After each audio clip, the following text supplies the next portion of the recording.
across. 140 crore भारतीयों की आकांक्षाओं का बजट है।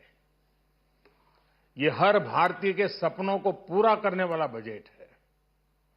हमने कई सेक्टर्स युवाओं के लिए खोल दिए हैं।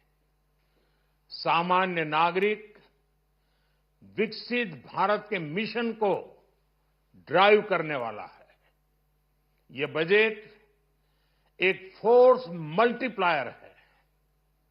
ये बजट सेविंग्स को बढ़ाएगा, इन्वेस्टमेंट को बढ़ाएगा, कंजम्पशन को बढ़ाएगा और ग्रोथ को भी तेजी से बढ़ाएगा। मैं वित्त मंत्री निर्मला सीतारमण जी और उनकी पूरी टीम को इस जनता जनार्दन का बजट, पीपल्स का बजट, इसके लिए बहुत बहुत बधाई देता हूं। साथियों, आमतौर पर बजट का फोकस इस बात पर रहता है कि सरकार का खजाना कैसे भरेगा, लेकिन ये बजट उससे बिल्कुल उल्टा है। लेकिन ये बजट देश के नागरिकों की जेब कैसे भरेगी, देश के नागरिकों की बचत कैसे बढ़ेगी और देश के नागरिक विकास के भागीदार कैसे बनेंगे, ये बजट इसकी एक बहुत मजबूत नींव रखता है। साथियों, इस बजट में रिफॉर्म की दिशा में महत्वपूर्ण कदम उठाए गए हैं। न्यूक्लियर एनर्जी में प्राइवेट सेक्टर को बढ़ावा देने का निर्णय बहुत ही ऐतिहासिक है। ये आने वाले समय में सिविल न्यूक्लियर एनर्जी का बड़ा योगदान देश के विकास में सुनिश्चित करेगा। बजट में रोजगार के सभी क्षेत्रों को हर प्रकार से प्राथमिकता दी गई है। लेकिन मैं दो चीजों पर ध्यान आकर्षित करना चाहूंगा। उन रिफॉर्म्स की मैं चर्चा करना चाहूंगा जो आने वाले समय में बहुत बड़ा परिवर्तन लाने वाले हैं। एक, इंफ्रास्ट्रक्चर स्टेटस देने के कारण भारत में बड़े शिप्स के निर्माण को बढ़ावा मिलेगा। आत्मनिर्भर भारत अभियान को गति मिलेगी और हम सब जानते हैं कि शिप बिल्डिंग ये सर्वाधिक रोजगार देने वाला क्षेत्र है। उसी प्रकार से देश में टूरिज्म के लिए बहुत संभावना है। महत्वपूर्ण 50 टूरिस्ट डेस्टिनेशन, वहां पर जो होटल्स बनाएंगे, उस होटल को पहली बार इंफ्रास्ट्रक्चर के दायरे में लाकर टूरिज्म पर बहुत बल दिया है। इससे हॉस्पिटैलिटी सेक्टर को, जो रोजगार का बहुत बड़ा क्षेत्र है, और टूरिज्म जो रोजगार का सबसे बड़ा क्षेत्र है, एक प्रकार से चारों तरफ रोजगार के अवसर पैदा करने वाला एक क्षेत्र को ऊर्जा देने वाला काम करेगा। आज देश विकास भी, विरासत भी इस मंत्र को लेकर चल रहा है। इस बजट में भी इसके लिए भी बहुत महत्वपूर्ण और ठोस कदम उठाए गए हैं।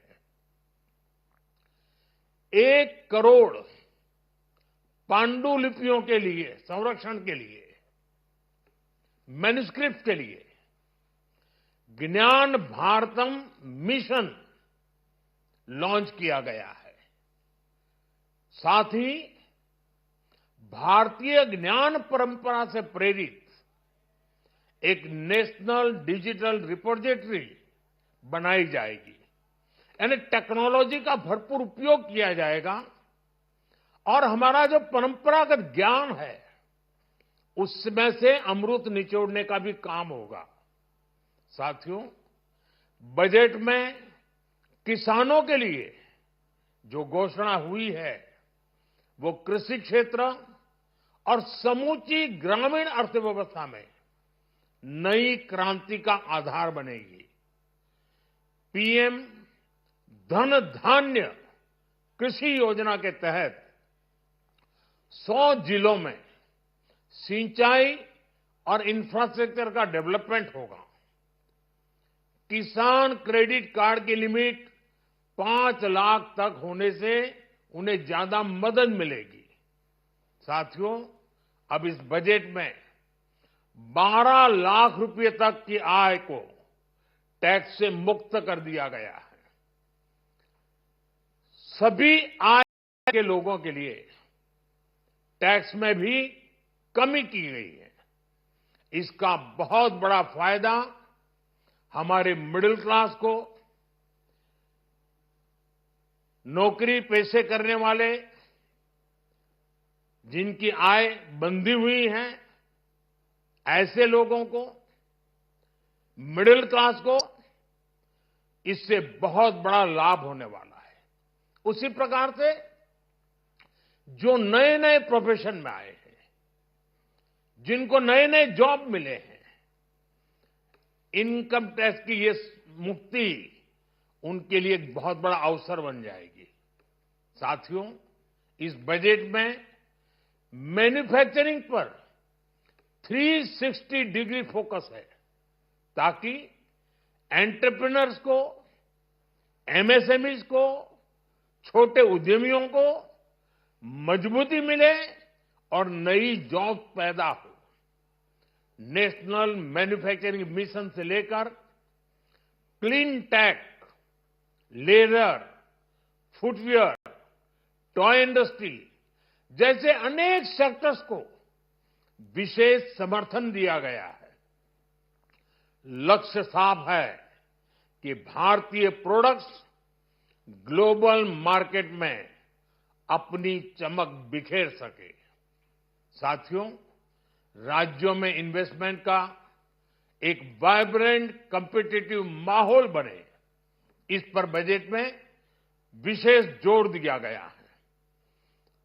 एमएसएमईज और स्टार्टअप के लिए क्रेडिट गारंटी को दोगुना करने की घोषणा भी हुई है।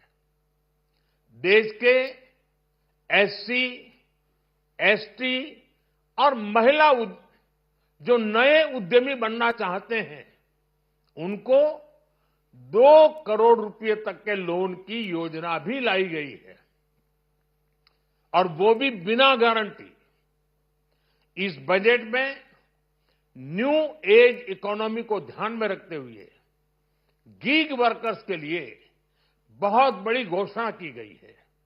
पहली बार गीग वर्कर्स का ई श्रम पोर्टल पर रजिस्ट्रेशन किया जाएगा।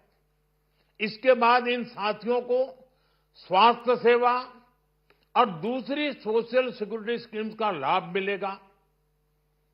ये डिग्निटी ऑफ लेबर, इसके प्रति, श्रम एव जयते के प्रति सरकार के कमिटमेंट को दर्शाता है।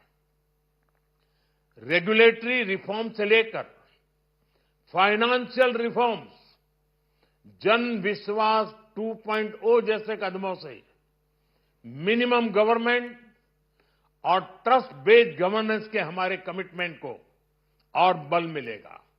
साथियों, ये बजट न केवल देश की वर्तमान आवश्यकताओं को ध्यान में रखता है, बल्कि हमें भविष्य की तैयारी करने में भी मदद करता है।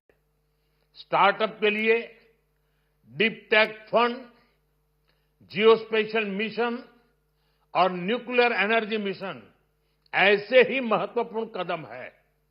मैं सभी देशवासियों को एक बार फिर इस ऐतिहासिक पीपल्स बजट की बधाई देता हूं, और फिर एक बार वित्त मंत्री जी को भी बहुत बहुत बधाई देता हूं।